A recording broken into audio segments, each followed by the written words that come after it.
వచ్చిన పాస్టమ్ గారికి వందనాలు. వాక్యంలోనికి వద్దాం ప్రియులారా.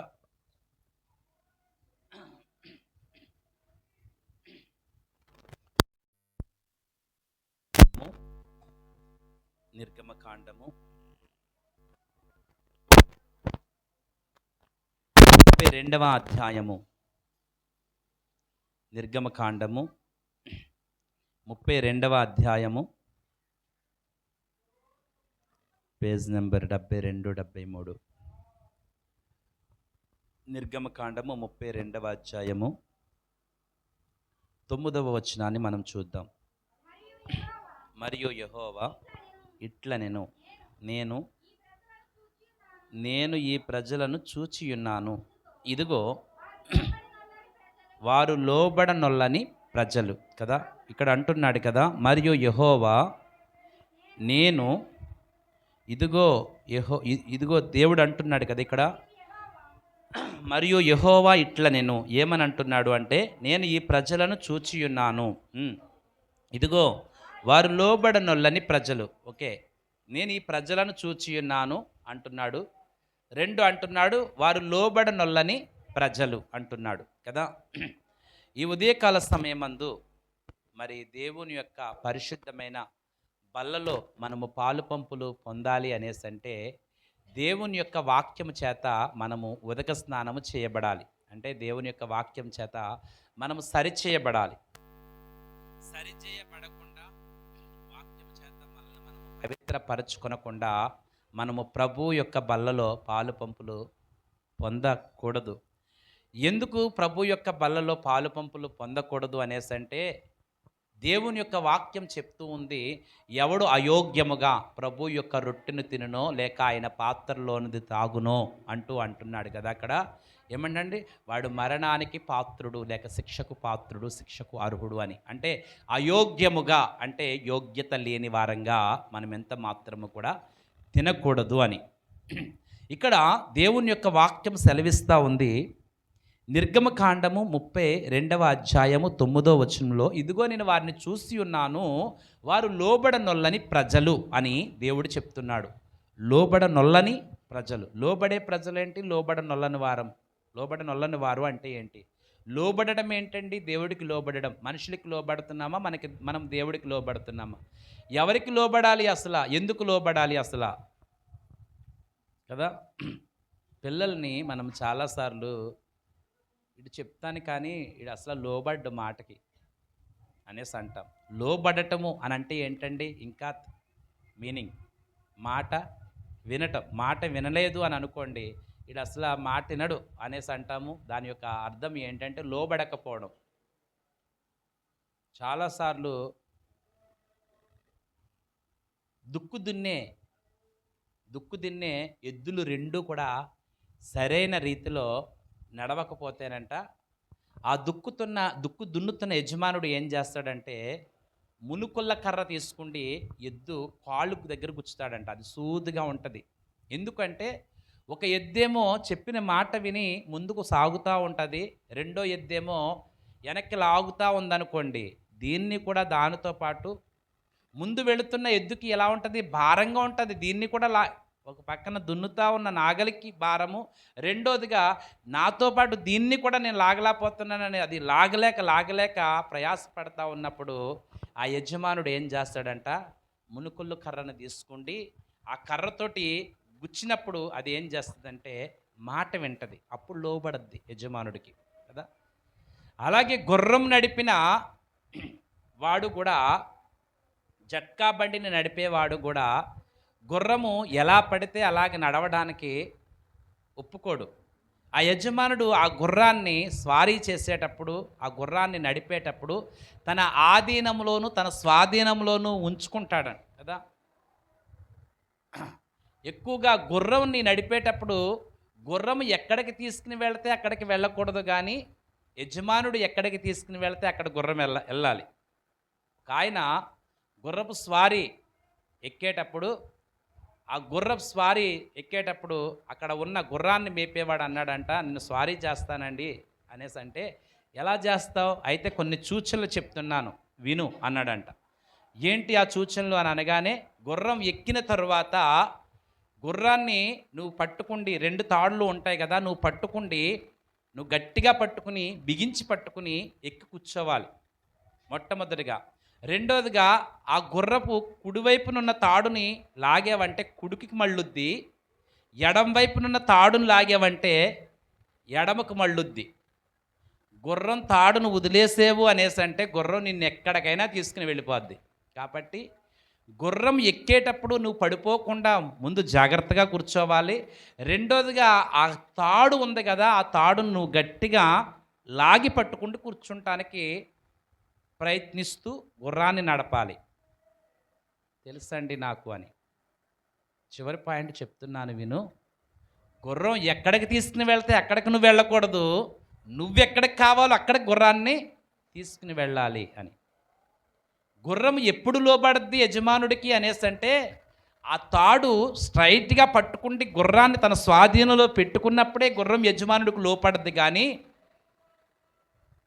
తాడును వదిలేసాడని అనుకోండి, తన ఇష్టం వచ్చిన చోటికి గుర్రం తిరిగి వస్తుంది కదా. ఈ సూచనలు ఇచ్చి గుర్రం ఎక్కిచ్చాడంట ఒక యవ్వనస్తుడిని. గట్టిగా పట్టుకోండి, నిజమే. సగం దూరం వెళ్ళిన తర్వాత యజమానుడు చెప్పిన సూచనలు మర్చిపోయి తాడుని లూజ్గా పట్టుకున్నాడేమో, గుర్రం ఎక్కడికో తీసుకుని వెళ్ళి ఇసిరి కొట్టి పడేసి వచ్చిందంట. గుర్రం ఒకటే తను మేపుతున్న యజమానుడి దగ్గరికి వచ్చింది, కానీ ఆ యవ్వనస్తుడు తిరిగి రాలేదంట కదా. ఈ ఉదయకాల సమయంలో దేవుని యొక్క సింహాసనం మీద కూర్చుండి దేవుడు పరిపాలన చేస్తున్నప్పుడు దేవుని యొక్క ఆధీనంలోనూ స్వాధీనంలోనూ ఉంటే మనము చక్కగా నడిపింపబడతాం. పరిశుద్ధాత్మ స్వాధీనంలోను ఆధీనంలోను. పరిశుద్ధాత్మను పొందుకున్న మనము కళ్ళాలు లేని గుర్రాల వలె తిరిగాము అని అనుకోండి, అది దేవునికి లోబడనట్టే. సో విశ్వాసులమైన మనము మన ప్రవర్తన విశ్వాసపూరితంగా, విశ్వాసులకు తగినట్టుగా మనము జీవించాలి. ఇక్కడ మనం చూస్తున్న ఈ యొక్క వచనాన్ని మనము జ్ఞాపకం చేసుకున్నట్లయితే, మరియు యెహోవా ఇట్లా నేను ఈ ప్రజలను చూచియున్నాను, ఇదిగో వారు లోబడనొల్లని ప్రజలు. లోబడే వారమా మనం లోబడనొల్లని వారమా? లోబడనొల్లని వారముగా ఉంటే కనుక లోబడమని దేవుడు చెప్తున్నాడు. లోబడకుండా ఉంటే ఏ ఆశీర్వాదాన్ని కూడా మనం దేవుని దగ్గర నుంచి పొందుకోలేమండి. లోబడితేనే మనం పొందుకుంటాం. ఇశ్రాయేలు ప్రజలు ఐగుప్తు దేశంలో కఠినమైన బానిస బ్రతుకులో ఉన్నప్పుడు దేవుడు ఇశ్రాయేలు ప్రజల యొక్క మూలుగును మొరను విని వాళ్ళు చేసిన ప్రార్థన ఆలకించి ఏమని ప్రార్థన చేస్తారంట వాళ్ళు? ప్రభువా, ఈ బానిసత్వంలో నుండి మమ్మల్ని విడిపించు, మమ్మల్ని రక్షించు, మమ్మల్ని రక్షించగలిగిన దేవుడు ఎక్కడ ఉన్నాడు అని వారు మొర్రపెట్టినప్పుడు దేవుడు వారి ప్రార్థన విని ఒక విమోచకుడిని పంపిస్తాడండి. ఇశ్రాయేలీయుల యొక్క విమోచకుడు ఎవరు అనేసంటే ఆ దినాలలో మోషే ద్వారా దేవుడు ఇశ్రాయేలు ప్రజలను ఐగుప్తి రాజు యొక్క చేతిలో నుండి విడిపించి తీసుకుని వచ్చిన తరువాత వాళ్ళు ఎలా ఉన్నారు అనేసంటే, ఏమనాలి అంటే వాళ్ళు బలిసిన వారై అన్నట్టుగా వాళ్ళు ఎలా ఉన్నారు అనేసంటే, ఇంక చక్కగా అన్నీ జరుగుతున్నాయి, సాఫీగా అన్నీ జరుగుతున్నాయి. కానీ కొన్ని విషయాల్లో మోషే మీద నడిపించే నాయకుడి మీద తిరుగుబాటు చేస్తున్నారండి.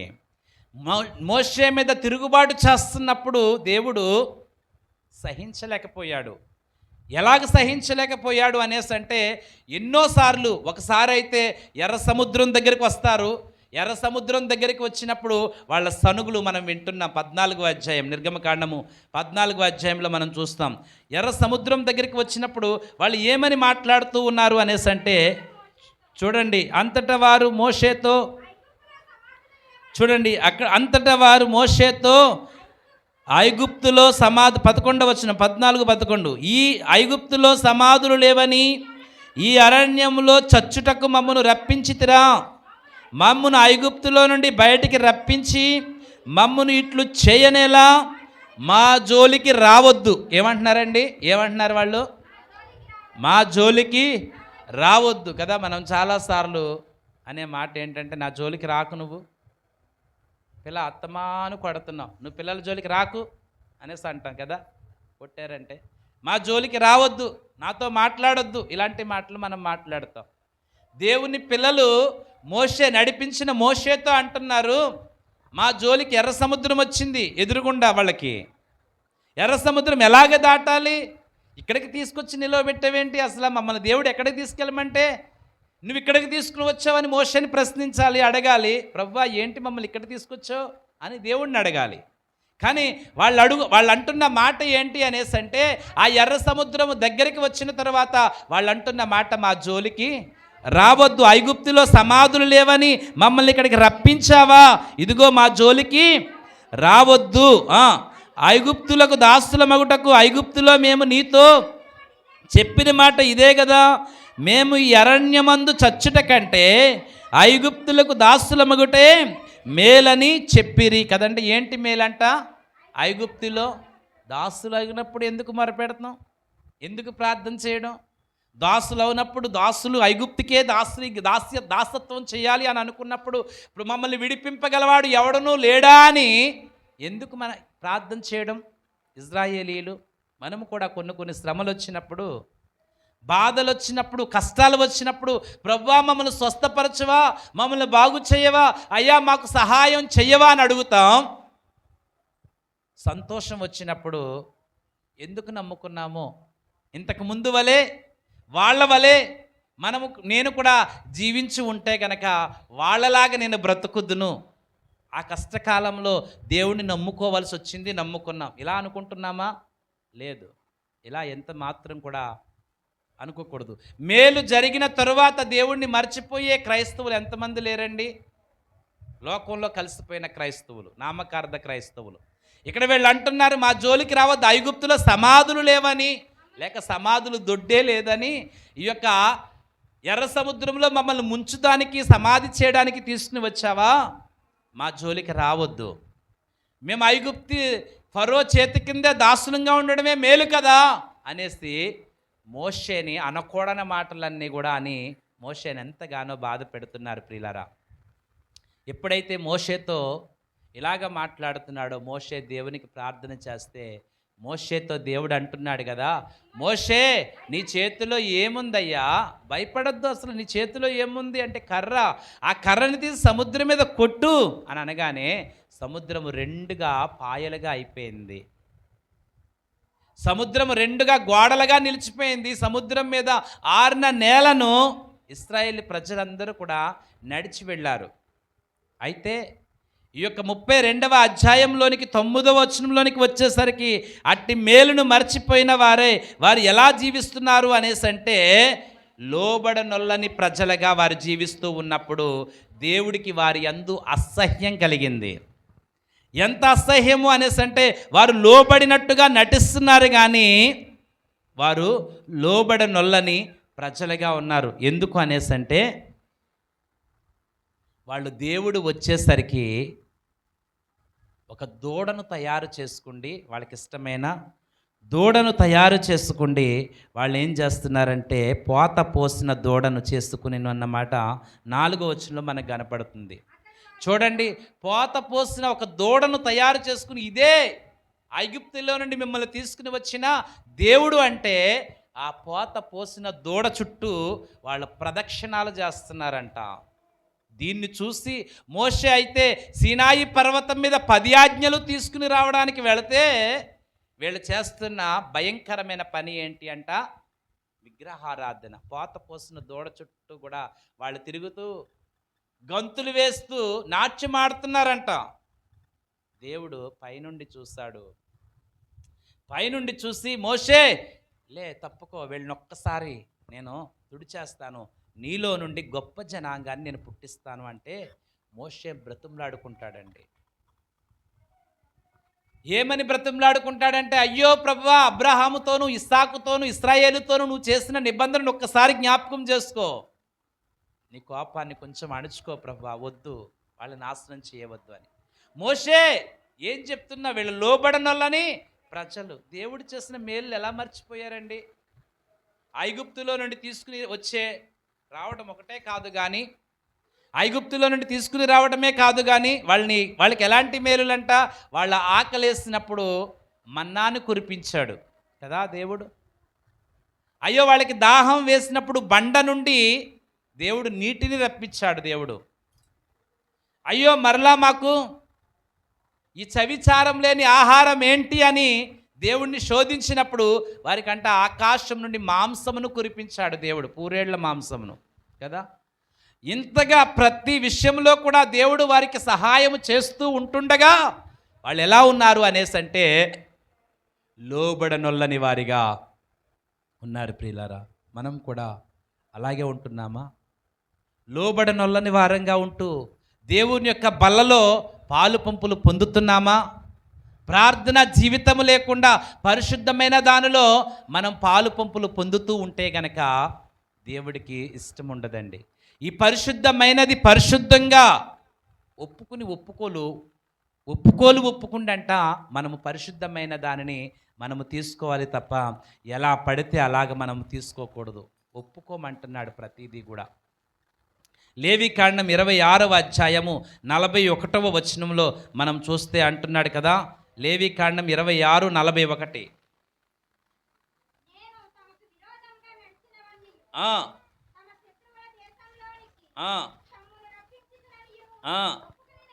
ఒప్పుకొనిన ఎడల, చూడండి, నేను తమకు విరోధముగా నడిచితిననియు తమ శత్రువుల దేశంలోనికి తమ్మును రప్పించితిననియు ఒప్పుకొనిన ఎడల, అనగా లోబడని తమ హృదయములు లొంగి తాము చేసిన దోషమునకు ప్రతిదండనను అనుభవించితమని ఒప్పుకొనిన ఎడల. ఏం చెప్తున్నాడు ఇక్కడ?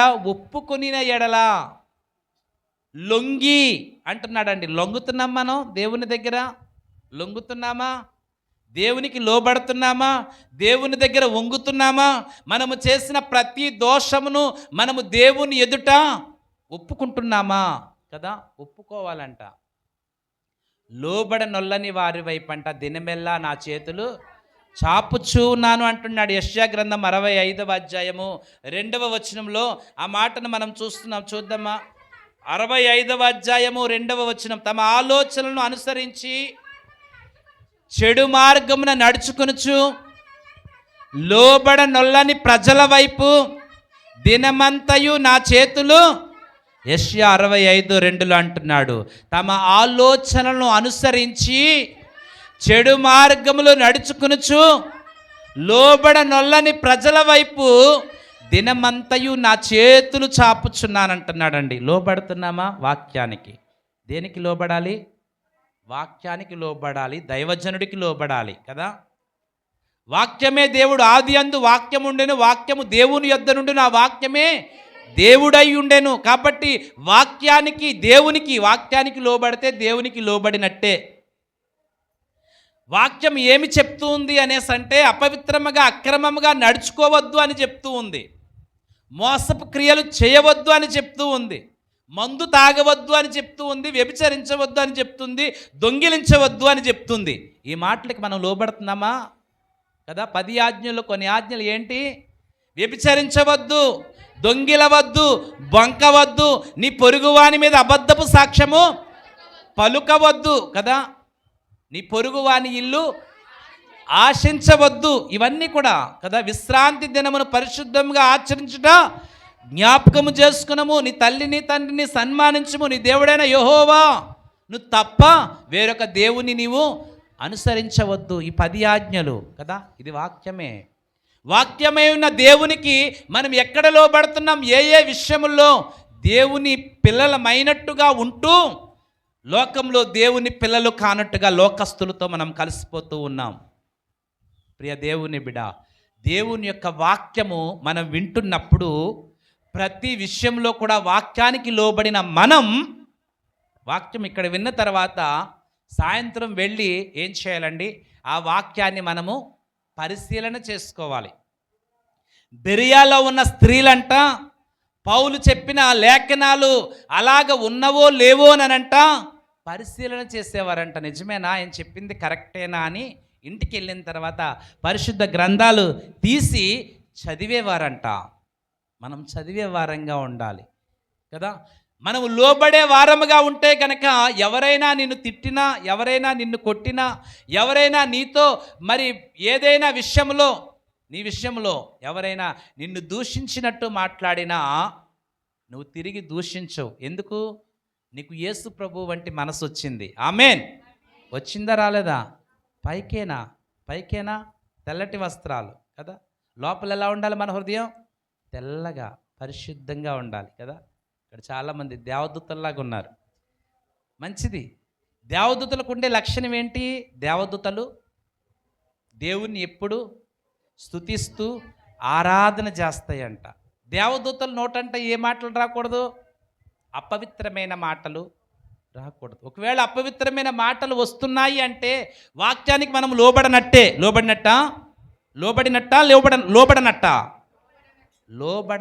కదా. పోయిన వారం మనం చూసుకున్నాం. నీ వలననే రోమీలకు రాసిన పత్రిక 2వ అధ్యాయం తీయండి. రోమీలకు రాసిన పత్రిక 2వ అధ్యాయము. నీ వలననే అన్యజనుల మధ్యను వ్రాయబడిన ప్రకారము మిమ్మును బట్టియే కదా దేవుని నామము అన్యజనుల మధ్యను దూషింపబడుచున్నది. వ్రాయబడిన ప్రకారము మిమ్మును బట్టియే కదా దేవుని నామము అన్యజనుల మధ్యను దూషింపబడుతుంది. దూషింపబడుతుందా?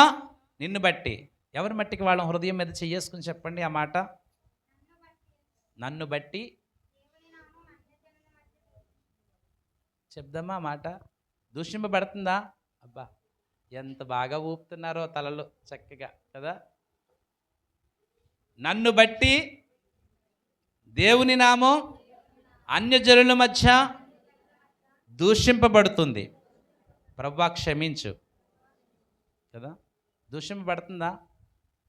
వాక్యం వింటున్నాము అనేసంటే వాక్యానుసారంగా మన జీవితాలు కట్టుకోకపోతే కనుక దేవుడు ఎంతవరకు మనల్ని సహిస్తూ ఉంటాడు? ప్రియ దేవుని బిడ్డ. 2:24 వ్రాయబడిన ప్రకారం మిమ్మును బట్టియే కదా దేవుని నామం అన్యజనుల మధ్యను దూషింపబడుతూ ఉంది అంటున్నాడు కదా. మన యొక్క మన ద్వారా దేవుని నామం దూషింపబడకూడదు, గాయపరచబడకూడదు. దేవుని నామం హేళనకు ఎక్కిరింతల పాలు అవ్వకూడదు. మనం దేవునికి ఏమి ఇవ్వకపోయినా పర్వాలా, కానీ ఆయన నామము ప్రతి స్థలమందు కూడా ఘనపరచబడాలి అనేసంటే మనము దేవునికి లోబడాలి. దేవుడికి లోబడ్డాము అని అనుకోండి, కొట్టిన వారిని తిరిగి కొడతామంటారా? కొట్టం. ఎవరైనా నిన్ను కుడి చెంప మీద కొడితే ఎడమ చెంప కూడా చూపించు అని యేసుప్రభు యొక్క నినాదం. యేసుప్రభు చెప్పింది అది. గాంధీ నినాదం కాదు. గాంధీ గారు బైబిల్ చదివేవారు కాబట్టి గాంధీ గారు ఆ మాటను కోట్ చేశారు అంతే. గాంధీ గారు చెప్పింది కాదు. మత్తయి సువార్తలో ఆ మాటను ప్రభువారు రాసి ఉంచి ఉన్నారు. కాబట్టి మనం ఎలా ఉండాలంటే నొల్లని ప్రజలముగా ఉండకూడదు. సర్వ లోకంలో ఉన్న ప్రతిదీ లోబడుతుందంట, కానీ సృష్టి అంతా లోబడుతుంది, కానీ మనుషులమైన మనము లోబడం. ఎందుకు అంట? మనుషులమైన మనకి ఏమెక్కువ? మదం. ఏమెక్కువండి? ఆ మదం ఎక్కువ. బాబోయ్ ఈడు ఎంత మదం ఎక్కిపోయి ఉన్నాడో అంటారు లోకంలో. విన్నారా ఆ మాట కదా.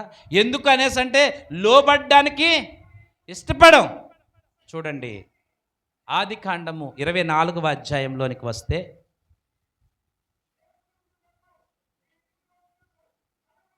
ఆదికాండము 24వ అధ్యాయంలోనికి వచ్చినట్లయితే అక్కడ ప్రార్థన చేస్తున్నాడు. చూడండి, ఒంటెలు ఏ రీతిగా, నేను 43వ వచనం, నేను ఈ నీళ్ల బావి యొద్ద నిలిచి ఉండగా నీళ్లు చేదుకుంటకు వచ్చిన చిన్నదానితో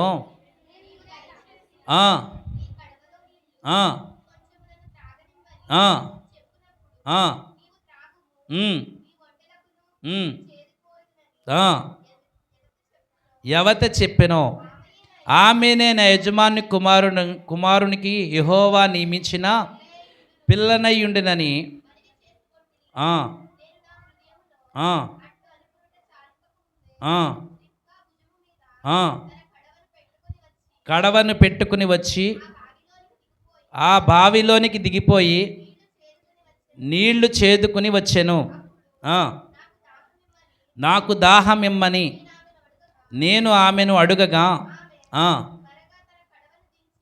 త్వరగా తన కడవని దించి ఆ, నీ ఒంటెలకును నీళ్లు పెట్టెదనని చెప్పెను గనుక నేను త్రాగి తిని ఆమె ఒంటెలకును నీళ్లు పెట్టెను. ఆ, నీవు ఎవరి కుమార్తెవని అడిగినందుకు ఆ, చూడండి, మీకా నాహోర్నుకు కనిన కుమారుడగు బెతూయేలు కుమార్తెనని చెప్పినప్పుడు ఆ, ఆ, ఆ, ఆ, స్తోత్రము చేసి తిని. చూడండి, ఇక్కడ మనం చూస్తున్నాం, ఎవరు? రిబ్కా ఎవరికి లోబడుతుంది? ఎవరికి?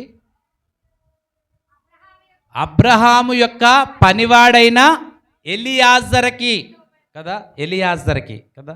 ఎందుకు లోబడుతుంది అనేసి అంటే, అబ్రహాము పనివాడైన ఎలియాజరు కూడా అక్కడ మనం చూస్తే తన యొక్క యజమానుడు చెప్పిన ప్రతి మాటకి లోబడి ప్రయాణమై బయలుదేరి వెళుతూ ఉన్నాడండి. ఎక్కడికి బయలుదేరి వెళుతున్నాడంటే, భార్యను పోగొట్టుకున్న అబ్రహాము తన దాసుడైన ఎలియాజరుతో చెప్తున్న మాట ఏంటి అనేసి అంటే, నా బంధువుల యొద్దకు వెళ్ళి ఇస్సాకు అయిన నా కుమారునికి భార్యను తీసుకుని రమ్మని కొన్ని ప్రమాణాలు చెప్పి పంపించినప్పుడు ఎలియాజరు లోబడిన వాడే అబ్రహాము యొక్క మాటను పట్టుకుండి పద్దనారామము అనే గ్రామానికి వచ్చాడండి.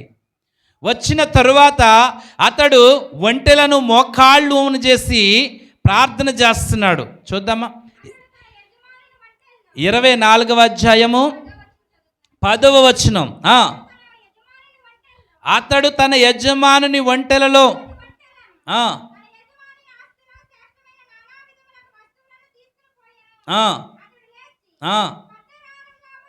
పద్దనారాములో ఉన్న నాహోరు పట్టణము చేరి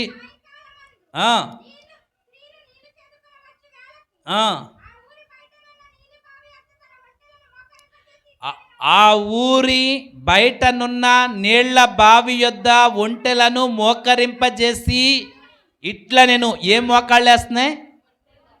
మనం వెయ్యం కదండి. లోబడటం అంటే ఏంటి కదా. ఆ ఊరి బయటనున్న నీళ్ల బావి యొద్ద ఒంటెలను మోకాళ్ళలోన చేసి, మోకాళ్ళు ఎక్కడ ఉంటున్నాయి? ఊరు బయట రోడ్డు మీదే. మన మందిరంలో కూడా మోకాళ్ళు వేయండి అని చెప్తేనే మోకాళ్ళు వేస్తాం. నిలువు మోకాళ్ళ మీద ఉండండి అనేసి అంటే, పాస్టర్ గారు నిలువు మోకాళ్ళ మీద ఉండమన్నారు అని అంటే, ఒంటి గొప్పదా నువ్వు గొప్పోడువా? ఒంటే గొప్పదా? ఒంటే గొప్పదంట. అంటే ఒంటి లోబడుతుంది కాబట్టి ఒంటే గొప్పది. ఇందాక అన్నాను కదా, మనుషులమైన మనకేముంది చెప్పండి కదా. అది ఉంది కాబట్టి మనం లొంగం కదా. ఇక్కడ కూర్చున్న వాళ్ళం కూడా కొన్నిసార్లు అక్కడికే వెళ్ళిపోతాం. కుర్చీల్లో కూర్చుండి చూడాలి పాస్టర్ గారిని. నేను నిదానించి కనపడుతున్నారు పాస్టర్ గారు. కింద అయితే నిదానించి నేను చూడలేకపోతున్నాను, మెళ్ళెత్తలేకపోతున్నాను. దాన్ని ఒంటి మెడలు ఎంత పెద్దయ్యో కదా. ఒంటి బాడీ కూడా మన బాడీ కంటే ఎక్కువ చిన్నదా? ఎక్కువే. ఒంటి నడుస్తూ ఉంటే ఇలా మెళ్ళు ఊపుకుంటా నడుస్తూ ఉంటుంది కదా ఒంటె. కానీ అలాంటి ఒంటె ఎలియాజరు ఏ రీతిగా లోబడ్డాడో యజమానుడికి, నా యజమానుడు తన యజమానుడికి లోబడ్డాడు, నా యజమానుడికి నేను లోబడాలి అని ఒంటె ఏం చేస్తుందంట? లోబడి ఏం చేస్తుంది? మోకాళ్ళుని ప్రార్థన చేస్తుందండి ఒంటె కదా. లోకంలో ఉన్న ప్రతిదీ లోబడద్ది, నువ్వు తప్ప. ఎందుకు లోబడం? నేను ఏంటనుకుంటున్నావు కదా. నువ్వేంటైనా కావచ్చు, నువ్వు ఎవరివైనా కావచ్చు, ఎంత గొప్పదానమైనా కావచ్చు, దేవుని దగ్గర జీరో కదండి. మనం జీరోయా హీరోమా? ఆయన హీరో, మనం జీరో. కాబట్టి ఒంటె మోకాళ్ళు ఉన్నది, నువ్వు మోకాళ్ళు ఉండడానికి ఏంటి? మోకాళ్ళకి తెగిలొచ్చే వరకు, మోకాళ్ళు తెగిలొచ్చాక నాకు మోకాళ్ళు ఉనాలని ఎంత ఆశో, కానీ మోకాళ్ళు ఉంగుతుండేది. ఏం చేద్దాం? వీళ్ళు చిన్నపిల్లలు మోకాళ్ళు ఎత్తకేటి అంటారు మళ్ళీ పైన కూర్చున్న వాళ్ళు కదా. మోకాళ్ళు సహకరించినప్పుడు చూడండి, మోకాళ్ళ మీద కుర్చీల్లోనే కూర్చున్నారు వీళ్ళు, ఉన్నారు ముసలోళ్ళు కదా. యవనస్తుల్లో కూడా ముసలోళ్ళు అక్కడక్కడ ఉంటారు కదా. ఎందుకు అంటే కింద కూర్చోవాలి అనేసి అంటే వీళ్ళు వేసుకొచ్చే టైట్ జీన్లు మోకాళ్ళు వేయలేక, సహకరించలేక, దగ్గరికి లాక్కోలేక జీన్లు కదండి పట్టేస్తాయి. దేవుని సన్నిధిలో ఎలాంటి బట్టలు వేసుకోవాలంట? లోబడేవాళ్ళం. ఎలాంటి బట్టలు వేసుకోవాలి? చిరిగిపోయినాయా? చిరిగిపోయినాయి మోడల్ కదండి. చిరిగిపోయినాయి సగం బట్టలు, ఇలాంటివి దేవుని సన్నిధిలో దేవుడికి ఇష్టం లేనివి. దేవునికి లోబడే వారము ఎలా ఉండాలి అనేసి అంటే ఒంటిలు మోకాళ్ళు వేస్తున్నాయి, మనం మోకాళ్ళు వేయలేకపోతున్నాం. అందుకే సర్వము లోబడుతుంది, కానీ లోబడ నొల్లని వారి వైపు దినమెల్లా నా చేతులు చాపుతున్నాను అంటున్నాడు, కానీ మనము లోబడుతులేదా? ప్రియ దేవుని బిడ్డ, ఈ ఉదయకాల సమయంలో ప్రభువా నేను నీకు లోబడతానయ్యా, నన్ను వాడుకో అనేసి దేవుడికి మనల్ని మనం అప్పగించుకుంటే గనక దేవుడు చక్కగా వాడుకుంటాడండి. అబ్రహామును పిలిచినప్పుడు అబ్రహాము లోబడి వచ్చాడు, దేవుడంటే తెలియని దేవుణ్ణి ఆరాధించడానికి. అబ్రహాము లోబడి వచ్చాడు కాబట్టి అబ్రహాముతో దేవుడిచ్చిన వాగ్దానం ఏంటో తెలుసా? ఇదిగో నీవు దీవించిన వారిని నేను దీవిస్తాను అంటున్నాడు. ఎంత గొప్పదో కదా. అబ్రహాం ఎవరిని దీవిస్తే వాళ్ళని దేవుడు దీవిస్తాడు. ఇదిగో భూమి మీద ఉన్న సమస్త వంశములన్నీ నీ యందు ఆశీర్వదింపబడును అంటున్నాడు. ఎందుకు? అబ్రహాము లోబడ్డాడు. అబ్రహాము పనివాడని ఎలియాజరు లోబడ్డాడు, ఎలియాజరు ఒంటెలు లోబడ్డాయి. కానీ మనం లోబడాలంటే కొంచెం ఇగో. ఆవిడ కుర్చీ వేయండి, ఎందుకంటే ఆవిడ మేయర్, ఆవిడ ఎమ్మెల్యే కదండి. కుర్చీ వేయకపోతే బాగోదు. దేవుని దగ్గరికి వచ్చిన ఎమ్మెల్యే అయినా, ఎంపీ అయినా, ఒక డాక్టర్ అయినా, కలెక్టర్ అయినా, ఎవరైనా దేవుని దృష్టిలో అది దేవుడిచ్చిన అధికారమే. కాబట్టి దేవుడికి లోబడి మనం జీవించాలి తప్ప ఎక్కువ తక్కువలు మందిరంలో ఏమీ లేవండి. దేవుని దగ్గర ఏమీ లేవు. అవి మనకి దేవుడిచ్చిన ఘనత. సో ప్రతి స్థలములోనూ కూడా మనము దేవుడికి లోబడే వారముగా ఉండాలి. లోబడే వారముగా ఉన్నవారము కొన్ని విషయాలు నేను చెప్తున్నాను. ఈ పరిశుద్ధ బలలో పాలు పంపులు పొందాలంటే లోబడేవారు వాక్యానికి విధేయత చూపుతారు. వాక్యము ఏం చెప్తుందో దాన్ని అనుసరించి నడుచుకుంటారు లోబడేవారం. ఈ యొక్క ఉదయకాల సమయంలో ఒకవేళ ఇంతవరకు కూడా నువ్వు వాక్యాన్ని అనుసరించి నడవకపోతే గనక, ప్రభువా నేను నీకు లోబడి వాక్యానుసారంగా నా జీవితాన్ని కట్టుకోవడానికి సహాయం చేయండి అని దేవుణ్ణి అడిగే వారంగా ఉండాలి. ఏంటి వాక్యం ఏం చెప్తుంది? వాక్యము నీతో ఏమి మాట్లాడుతుంది? ఏ విషయంలో దేవుడు వాక్యము ద్వారా నిన్ను విడిచిపెట్టమని చెప్తున్నాడో ఆ విషయంలో దేవునికి లోబడే వారముగా మనం ఉండాలి. ప్రియ దేవుని బిడ్డ, యోనాతో దేవుడు అంటున్నాడు కదా, ఇదిగో నీవు నినివేకి వెళ్ళి, ఇదిగో నినివే పట్టణము నా దృష్టికి బహుఘోరమాయను గనుక నీవు నినివే పట్టణస్తుల గురించి ప్రకటించుము అనేసి అంటే యోనా సరే ప్రభువా అంటాడు. సరే ప్రభువా అనేసి అంటే సరేలే అని దేవుడు చూస్తున్నాడు. దేవుడు చూస్తూ ఉన్న దేవుడు యోనా ఏ దిశలో ప్రయాణం చేస్తున్నాడో కూడా తెలుసు అండి కదా. దేవుడికి తెలుసు కదా ఏ దిశలో. సరే ప్రభువా అంటాడు, కానీ యోనా నినివే పట్టణానికి వెళ్ళడండి. తర్షిష్కి ప్రయాణమై వెళ్ళిపోతున్నాడు. దేవుడు చూస్తున్నాడు. యోనా ఎక్కడున్నాడని పరిశీలించి చూసినప్పుడు యోనా ఎక్కడ కనపడుతున్నాడంట? వాడ అడుగున గుర్రు పెట్టి నిద్రపోతున్నాడంట చక్కగా కదా. ఓహో యోనా లోబడ్డావనుకున్నానయ్యా, నిన్ను నినివేకి వెళ్ళమంటే సరే అని అన్నావయ్యా, అయ్యో నువ్వు ఎంత గొప్పవాడువో అనుకున్నాను, నువ్వు వెళ్ళి ఏం చేస్తున్నావు, గుర్రు పెట్టి నిద్రపోతున్నావా, సరే చూస్తాను నువ్వేంటో, నీ నిద్ర ఏంటో కదా. దేవుని దగ్గరికి రావడానికి కొంతమందికి నిద్రే ఆటంకం. నిద్ర, తిండి, నిద్ర, ఈ రెండు ఉంటే కడుపు నిండా ఉండి తిండి, కంటి నిండా నిద్ర ఉంటే దేవుడు వద్దు దెయ్యం వద్దు ఎక్కడుంటే చేసుకోము ప్రార్థన అని టీవీ దగ్గర సీరియల్ ఎంతసేపు అయినా చూస్తాం, కళ్ళల్లో ఎట్టుకుని ఎంతసేపు అయినా చూస్తాం, కానీ గట్టిగా గంట మోకాళ్ళలోని ప్రార్థన చెయ్యం కదా. దేవుడు చెప్తాడు, గద్దిస్తాడు, కొంతసేపు అయినా ఒక్క అరగంటైనా నా కోసం మోకాళ్ళు ఉన్నవా అనేసి అంటే మోకాళ్ళు ఎక్కడ వంగుతున్నాయి, ఇల్లిరికాయే కదా. ఇల్లిరికైతే మోకాళ్ళు వెయ్యాలని నువ్వు ఆశపడితే కనుక మందిరంలోకి వచ్చేయని ఒక గంట ప్రార్థన చేసుకుని డైలీ వెళ్తాం. గమనించండి, ప్రార్థన పరిస్థితుల్ని తారుమారు చేస్తుంది. కాబట్టి మొట్టమొదటిగా నువ్వు లోబడేదానిగా ఉంటే దేనికి లోబడాలి అంట, వాక్యానికి లోబడాలి. ఆ వాక్యము శరీరధారి అయి కృపా సత్య సంపూర్ణుడుగా మన మధ్య నివసిస్తూ ఉంది. కాబట్టి వాక్యానికి లోబడ్డావంటే దేవుడికి లోబడినట్టుగానే. వాక్యానికి లోబడని నువ్వు పాపము చేయడానికి ఎంత మాత్రమును కూడా ప్రేరేపింపబడవు. మనం పాపము చేయడానికి ప్రేరేపింపబడుతున్నాము అనేసి అంటే దేవుడికి ఎక్కడా కూడా లోబడతలేనట్టే. ఈ ఉదయకాల సమయంలో అట్టి పాపమును విడిచిపెట్టి దేవుని దగ్గరికి వచ్చావు అనేసి అంటే దేవుడు నీలో మార్పును కోరుకుంటున్నాడు, నీలో ప్రత్యేకతను కోరుకుంటున్నాడు, నీలో ఒక శ్రేష్టమైన జీవితాన్ని దేవుడు కోరుకుంటున్నప్పుడు ఎస్ ప్రభువా నేను లోబడతాను అని దేవుడికి లోబడే వారంగా ఉండాలి. గుర్రు పెట్టి నిద్రపోతున్న యోనా విషయమై ఓడలో ఉన్న వారందరి మీదకి కూడా దేవుడు ఉగ్రత వచ్చిందండి. వాడను ఎంతమందో వాళ్ళ దేవతలకు ప్రార్థన చేస్తా వాడను తేలిక చేయాలని చూశారంట, కానీ వాడ తేలికవల గొప్ప గాలి తుఫాను ఆ వాడను కొడుతూ ఉంది, వాడ అలల చేత కప్పబడుతూ ఉంది, ములుగుపోయే గతి వచ్చిందంట వాడకి. అప్పుడు వచ్చి యోనాను లేపుతున్నాడు వాడనాయకుడు, ఓయి నిద్రపోతా నీకేం వచ్చింది కదా.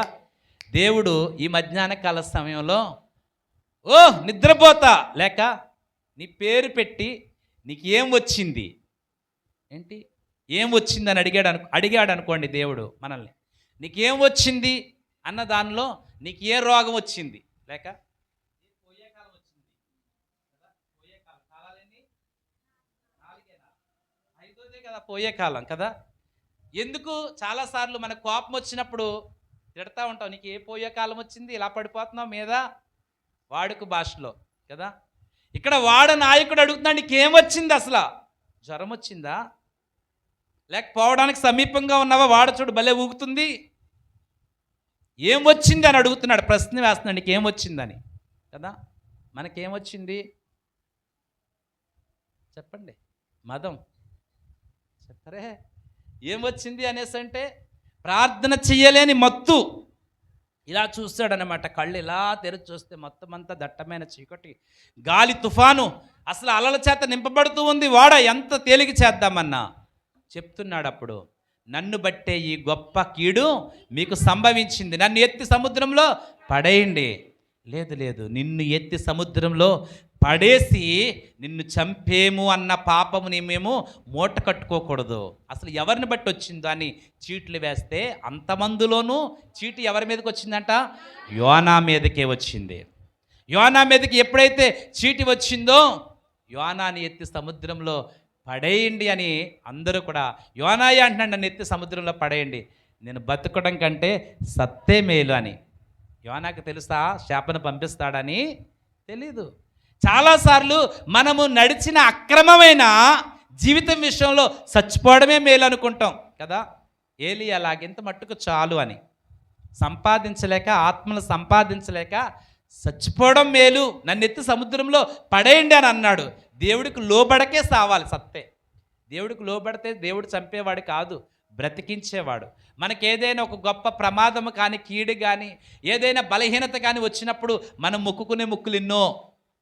ఏంటంటే ఈసారి నన్ను తప్పించు, ఈసారి నన్ను రక్షించు, నా పాపములన్నీ ఒప్పుకుంటున్నాను, ఈసారి నన్ను విడిపించు. నేనేమైనా తప్పిదాలు చేశానేమో, నేనేమైనా పాపాలు చేస్తానేమో. నేను హాస్పిటల్కి వెళ్ళినప్పుడు అలాగే అనుకున్నా, ప్రభా నేనేమైనా నా విషయంలో వాళ్ళని శిక్షించొద్దు, నా విషయంలో వీళ్ళని బాధ పెట్టొద్దు. నేను ఇలాగా నన్ను నేనే ఆత్మ పరిశీలన చేసుకుంటాను. ఎందుకంటే నన్ను బట్టి నేను ప్రేమించిన వారిని నువ్వు గాయపరచొద్దు అని.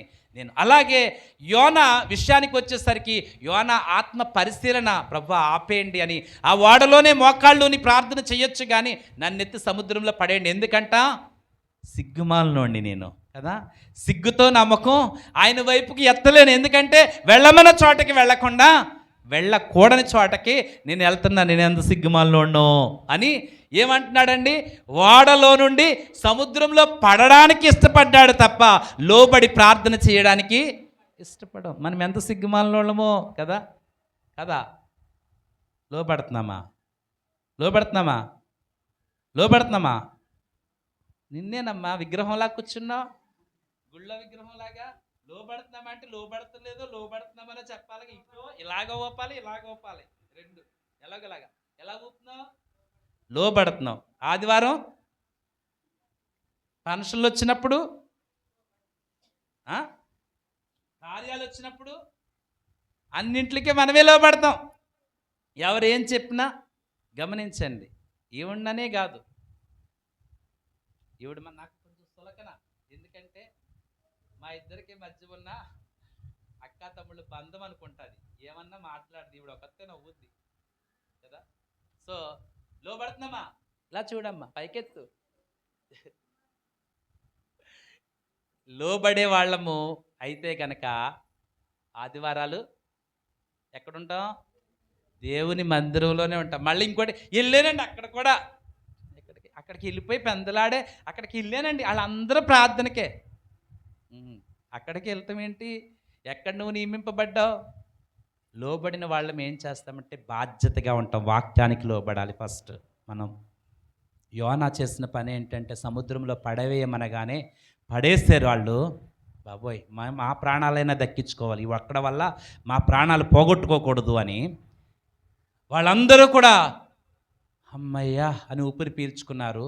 వెంటనే దేవుడు జాలిగల దేవుడు కాబట్టి గొప్ప మత్స్యంకి ఆజ్ఞాపించి వెళ్ళి యోనాని మింగు అని అంటే చేప ఏం చేస్తుందంట, ఎక్కడ ఉందో పాపం అది, ఎంత ఫాస్ట్గా వచ్చిందో అది, కానీ యోనా పడేటప్పుడు వచ్చి అమాంతంగా మింగిందంట ఒకసారి.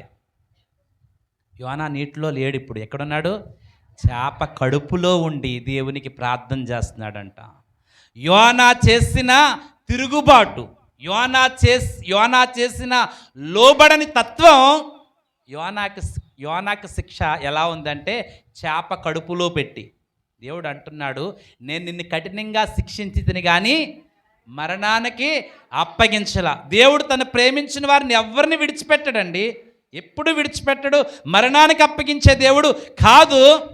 మారు మనసు ఇప్పుడైనా తిరుగుతాడేమో, నా వైపుకు మళ్ళుతాడేమో అని చేప కడుపులో పెట్టి యోనాని పరిశీలన చేస్తున్నాడు. యోనా చేప కడుపులో ఉండి ప్రార్థన చేస్తున్నాడు. ప్రభువా, ఎన్నటెన్నటికి నీ ఎక్కి రాకుండా భూమికే గడియలు వేసావా అంటున్నాడండి. భూమికే గడియలు వేసావా ఎన్నటెన్నటికి ఎక్కి రాకుండా అని. సరే, ప్రార్థన విన్న దేవుడు యోనా యొక్క రిపెంటెన్స్, యోనా యొక్క మారు మనస్సును చూసిన దేవుడు, అయ్యో యోనా ఎంత పశ్చాత్తాపపడుతున్నాడో, ఎంత లోబడుతున్నాడో అని మరలా ఆ గొప్ప మత్స్యంతో చెప్తున్నాడు.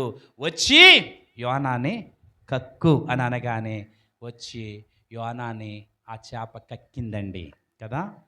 వంట ఏం చేస్తుంది? మోకాళ్ళు వేస్తుంది. చేప ఏం చేస్తుంది? ఎదురీదుతుంది దేవుడికి లోబడి కదా. మనం ఏం చేస్తున్నాం? ఎప్పుడు మన దిశ వ్యతిరేక దిశే కదా. ఎవరు ఏం చెప్తే ఆ మాయలోనే పడిపోతామండి కదా. సోది మాటల్లో ఎక్కువగా పడిపోతూ ఉంటాం. పడమా కదా. హవ్వ ఏ మాటల్లో పడిపోయింది? అమ్మ నువ్వు ఎంత అందంగా ఉన్నావో, నువ్వు దేవతలాగా ఉంటావు అనేసి అంటే దేవతలాగా అన్న మాట అక్కడ కనపడుతుంది. నువ్వు దేవతలాగా ఉన్నావు అనేసి అంటే తినవద్దన్న పండు తిని ఏం చేసింది? పాపం చేసింది. తను తినడమే కాకుండా పట్టుకెళ్తాం అలాగా ఫంక్షన్ల కాడ నుంచి ఇది అక్కడి నుంచి వచ్చిందే. ఎక్కడి నుంచి పట్టుకెళ్తాం అనేది. ఏం తిన్నాడో కొంచెం ఉంటే వేయండి సాయంత్రంకి అని పట్టుకెళ్ళి పిన్ని అనేసి అంటే పట్టుకెళ్తాను, అంతా అయిపోయాక పట్టుకెళ్తానులే అని. మంచిదే.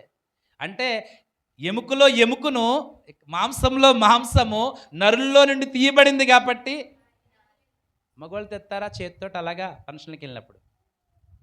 జడ్జాగా వెళ్ళి జడ్జాగా ఏమన్నా తేపోయేవా అలాగే తినేసి వచ్చేస్తావు అనేసి అంటే ఊరిక సిగ్గు లేకుండా ఎలా అడుగుతున్నావు తేనా అక్కడి నుంచి రమ్మంటే రాలేదు కానీ రెడీ అయ్యి మళ్ళీ తెమ్మని అడుగుతున్నావేంటి?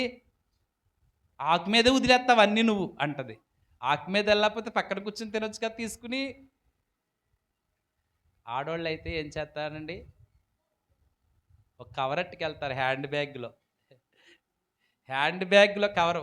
మోడల్కి ఏమో హ్యాండ్ బ్యాగ్లో కవరు వదిలేసినవి అన్నీ కూడా ఆ పక్కాకు ఈ పక్కాకి. తినవా, ఈ గుడ్డు తినవా, ఈ బజ్జీ తినవా, నువ్వు వదిలేస్తావా, సరే అది ఇలా అలా తీసేస్తుంది. మోడల్ హ్యాండ్ బ్యాగ్ లోపల కవరు, ఆ కవర్లో ఈ పక్కలన్నీ వేసుకుండి ఫ్యాషనే. మళ్ళీ అమ్మో ఈవిడేంటి ఇంత ఫ్యాషన్గా ఉంది, చూడడానికి అఫిషియల్ కానీ ఆకుల మీద అన్నీ తెచ్చుకుంటాం.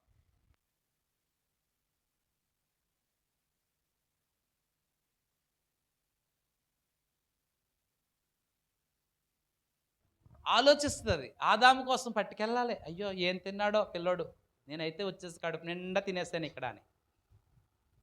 గమనించండి, అక్కడే లోబడలేదు హవ్వ, అక్కడే లోబడలేదు ఆదాము.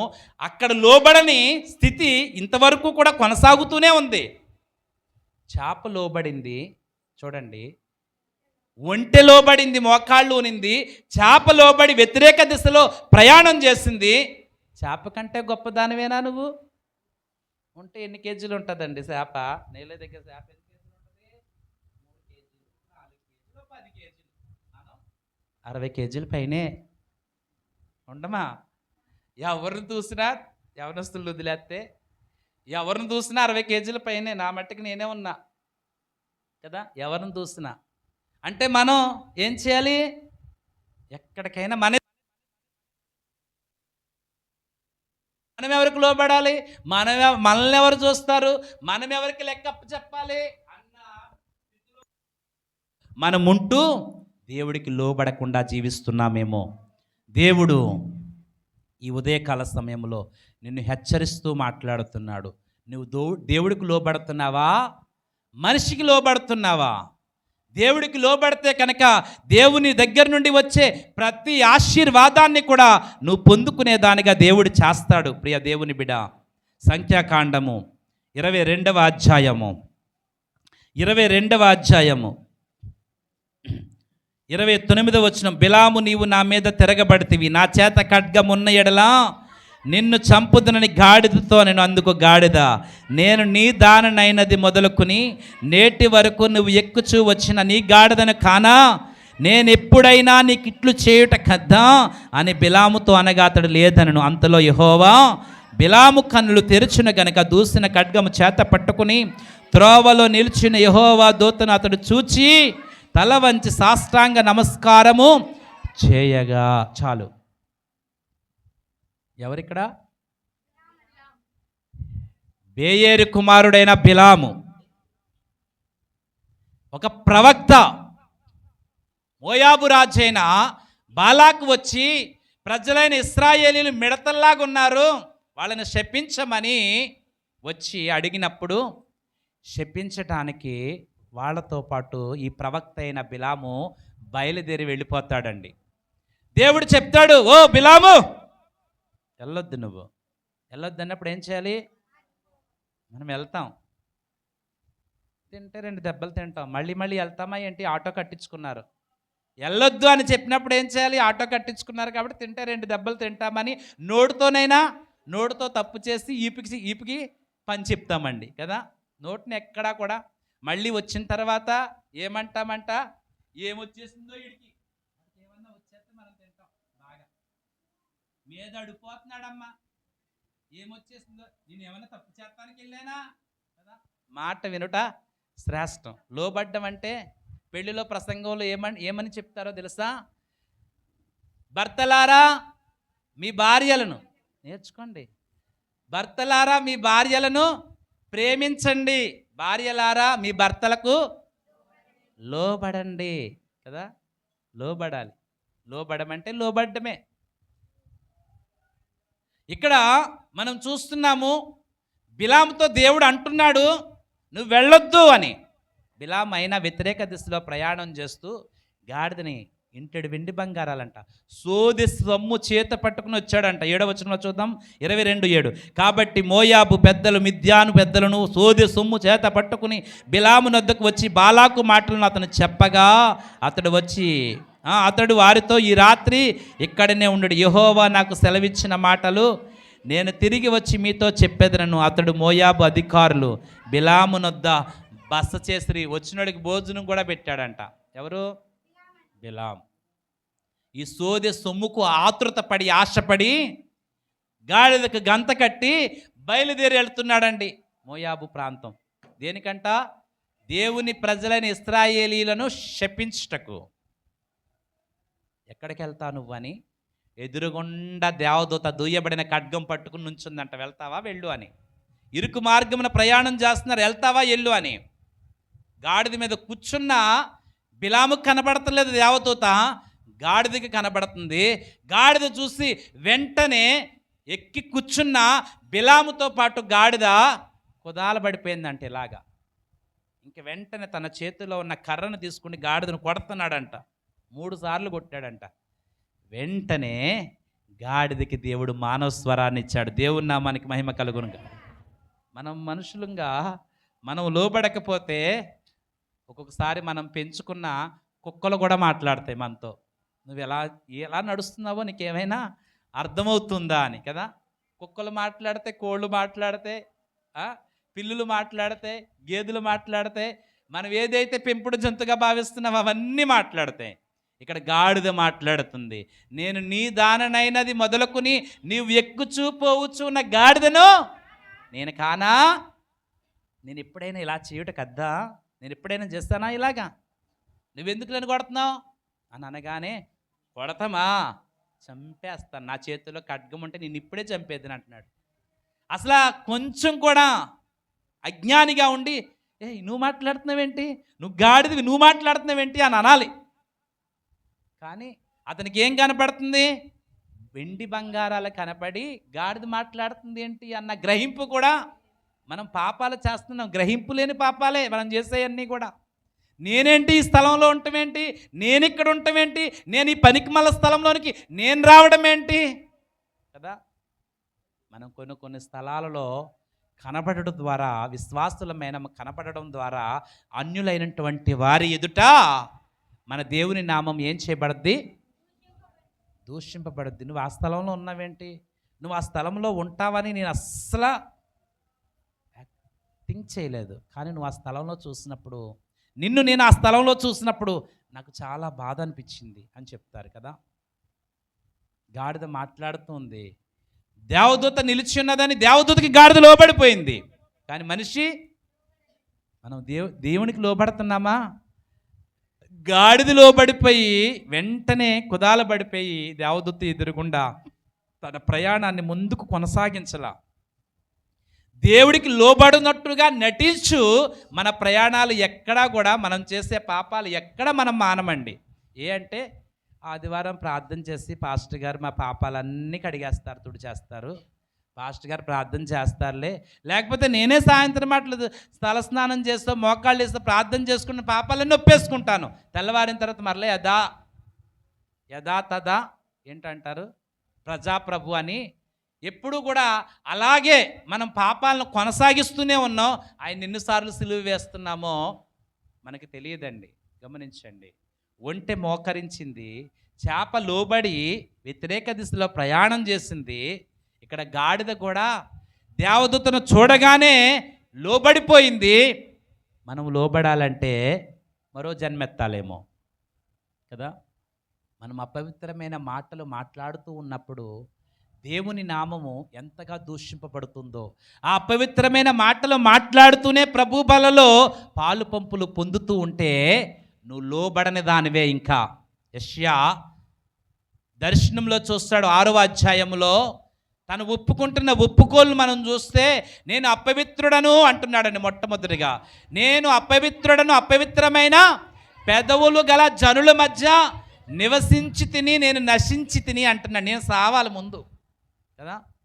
మనలో ఉన్న అహం మదం ఇలాంటివి సత్తేనే మనం ప్రభువుని సంతోషపరచగలం. అపవిత్రుడను, అపవిత్రమైన పెదవులు గల జనుల మధ్య నివసిస్తున్నాను. అపవిత్రం అంటే ఏంటండి? అపవిత్రమైన పెదవులంటే ఏంటి? ఏంటో అపవిత్రమైన పెదవులంటే అమ్మా, అపవిత్రమైన పెదవులంటే ఏంటి? బూతులు తిడతాం అంతేనా?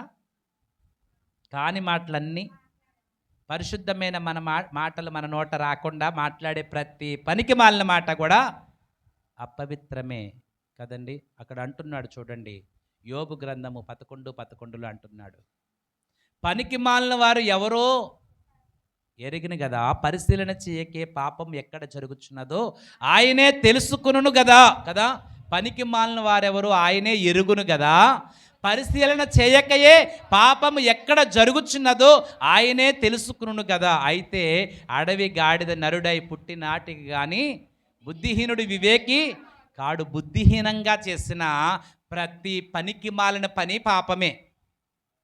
సో మనము లోబడే వారమైన మనము ఒకటి వాక్యానికి లోబడాలి, దేవుని యొక్క వాక్యానికి లోబడాలి, సరిచేయబడాలి, పాపానికి చోటివ్వకూడదు.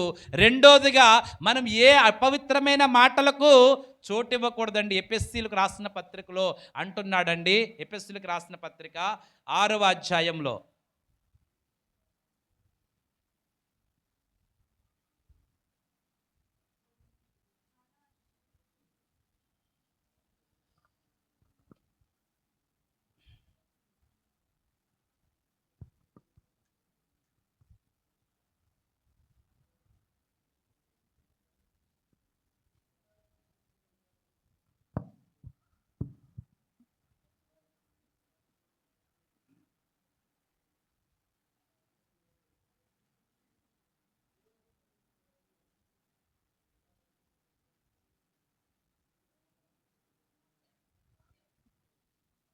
ఎఫెసీయులకు రాసిన పత్రిక 5వ అధ్యాయము 5వ వచనం, వ్యభిచారి అయిన అపవిత్రుడైనను విగ్రహారాధికుడై ఉన్న లోబి అయినను క్రీస్తు యేసు యొక్కయు దేవుని యొక్కయు రాజ్యమునకు హక్కుదారుడు కాడను సంగతి మీకు నిశ్చయముగా తెలియను. వ్యర్థమైన మాటల వలన ఎవడను మిమ్మును మోసపరచనీయుకుడి. ఇట్టి క్రియలు వలన దేవుని ఉగ్రత అవిధేయులైన వారి మీదకి వచ్చును గనుక మీరు అట్టి వారితో పాలివారై ఉండకడి. 3వ వచనం, మీలో జారత్వమే కానీ ఏ విధమైన అపవిత్రతయే కానీ లోభత్వమే కానీ వీటి పేరైనా ఎత్తకూడదు. ఇదే పరిశుద్ధులకు తగినది. కృతజ్ఞతావచనమే మీరు ఉచ్చరింపవలన కానీ మీరు బూతులైనను, అండర్లైన్ చేసుకోండి ఆ మాట, కృతజ్ఞతా వచనమే మీరు ఉచ్చరింపవలను కానీ మీరు బూతులైనను, పోకిరీ మాటలైనను, సరసోక్తులైనను ఉచ్చరింపకూడదు. ఇవి మీకు తగవు కదా. ఏం మాట్లాడకూడదు? బూతులు, ఎటకారాలు. సరసోక్తులు అంటే ఏంటనుకుంటున్నారు? ఏళాకోళాలు, ఎటకారాలు. బూతులతో ఎటకారాలు ఆడతారండి కొంతమంది. అయితే బూతు మాటలు ఉపయోగించి ఎటకారాలు ఆడతారు చూసారా. ఇలాంటివి మీకు తగవు అని ఎఫెసీలో ఉన్న సంఘానికి అపోస్తుడైన పౌలు హెచ్చరిస్తూ రాస్తున్నాడు. జాగ్రత్త, ఖబర్దార్, మైండ్ ఇట్ అని కదా. మనం ఇలాంటి అపవిత్రమైన మాటలకు మనము చోటు ఇవ్వకూడదు ప్రియ దేవుని బిడ్డ.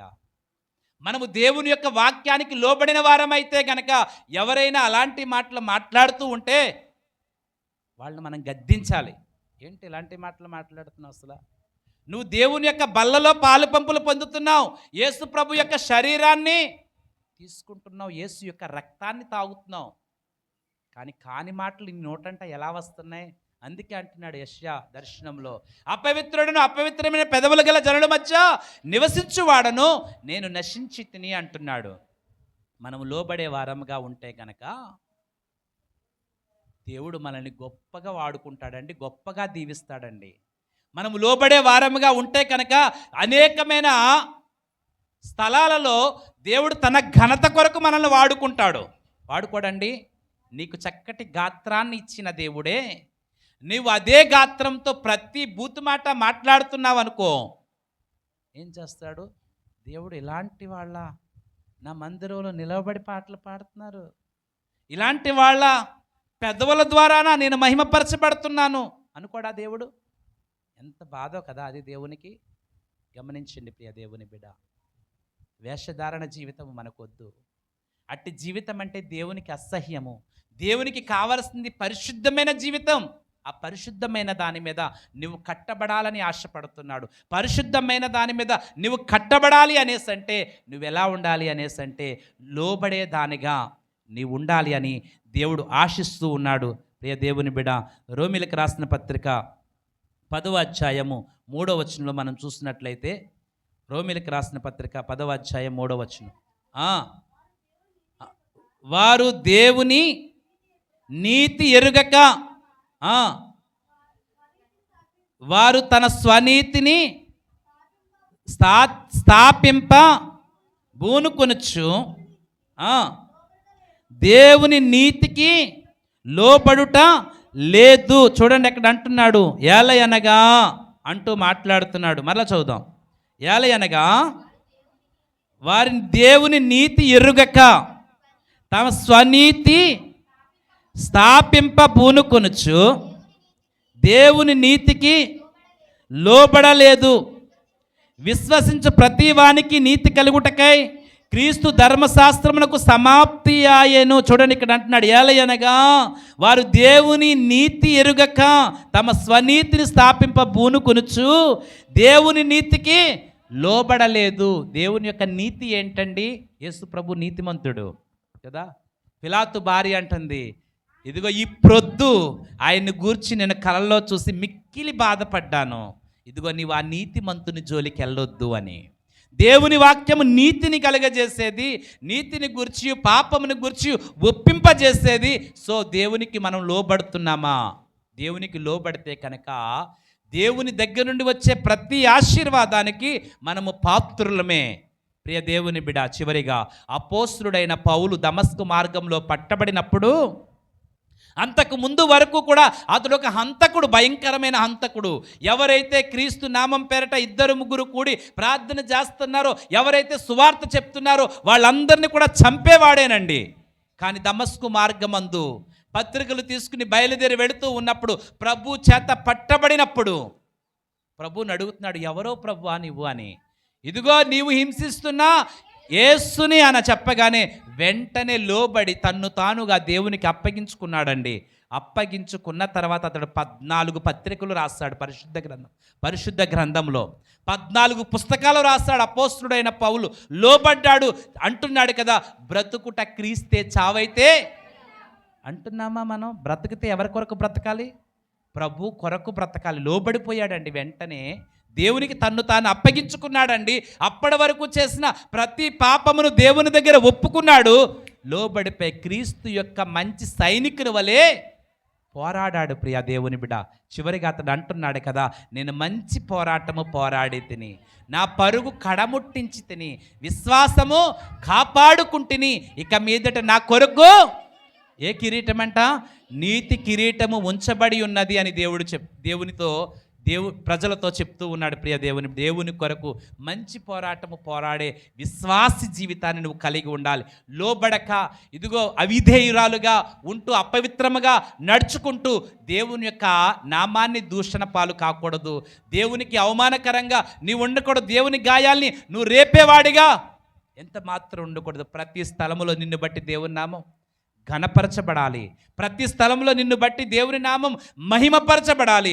దేవుడు నిన్ను బట్టి సంతోషించి ఆనందించాలి. ఒకవేళ ఇంకా లోబడని దానిగా నీవు ఉంటే కనుక దేవుని దగ్గర ఒప్పుకోండి, ప్రభువా ఈ దినము నుండే నేను లోబడతాను కదా. ఒంటెలు లోబడ్డాయి, చేప లోబడింది, గాడిద లోబడింది, కాకి లోబడింది దేవునికి కదా. వాటన్నింటికంటే నువ్వు శ్రేష్టమైన దానివే కదా. వాటన్నింటికంటే నువ్వు శ్రేష్టమైన దానివే. కానీ లోబడడానికి కొంచెం ఈగో అడ్డొచ్చి లోబడదాంలే అన్నట్టుగా ఉంటున్నావు. నీ పాపము నీకును ఆయనకును మధ్య అడ్డముగా నిలిచి ఉన్నదంట. ఆ పాపమనే అడ్డగోడలను కూలగొట్టి ప్రభువును సమీపించేదానిగా నీవు ఉంటే దేవుడు నిన్ను బట్టి ఎంతగానో సంతోషిస్తాడు. ఇదిగో ఇలాంటి వారి కొరకే కదా నేను నా ప్రాణాన్ని పెట్టాను, నేను వీరి కొరకు నేను ఎంత మాత్రమును బాధపడట్లేదు, సంతోషిస్తున్నాను, వీళ్ళని నా రాజ్యంలో చేర్చుకునుట కొరకు నేను సంతోషిస్తున్నానని నిన్ను బట్టి దేవుడు సంతోషిస్తాడండి. నిన్ను బట్టి దేవుడు సంతోషించే మనస్సును నువ్వు కలిగి ఉంటావా? నిన్ను బట్టి దేవుడు బాధపడే మనస్సును నువ్వు కలిగి ఉంటావా? నిన్ను బట్టి దేవుడు సంతోషించాలి, నిన్ను బట్టి దేవుడు మహిమపరచబడాలి, నిన్ను బట్టి దేవుడు ఘనపరచబడాలి. ఏ స్థలములోనూ కూడా నిన్ను బట్టి దేవుడు అవమానపరచబడకూడదు, దుఃఖించకూడదండి. ఆయనను దుఃఖిస్తే మనకి సంతోషమా? ఆయనను దుఃఖిస్తే మనకు ఆశీర్వాదమా? కాబట్టి మనము ఆయన్ని సంతోషపరిచే మనుషులముగా, విశ్వాసులంగా ఆయన్ను పోలి నడుచుకోవాలని తెలియచేస్తూ ముగిస్తున్నాను. యేసు ప్రభు కూడా తండ్రికి లోబడిన వాడే 33.5 సంవత్సరాలు ఆయన భూమి మీద జీవించినా కానీ పాపము లేనివానిగానే లోకానికి వచ్చాడు, పాపం లేనివానిగానే జీవించాడు, పాపం లేని పరిశుద్ధుడిగా తండ్రి దగ్గరకు వెళ్ళాడు. యేసు ప్రభుని కలిగిన మనము, తండ్రికి లోబడిన యేసు ప్రభుని కలిగిన మనము కూడా లోబడి పాపానికి దూరముగా పారిపోయిన యోసేపు వలె ప్రత్యేకింపబడి జీవించాలని తెలియచేస్తూ ముగిస్తున్నాను. ఈ కొద్ది మాటలు దేవుడు దీవించి ఆశీర్వదించునుగాక. అందరం కూడా తలలు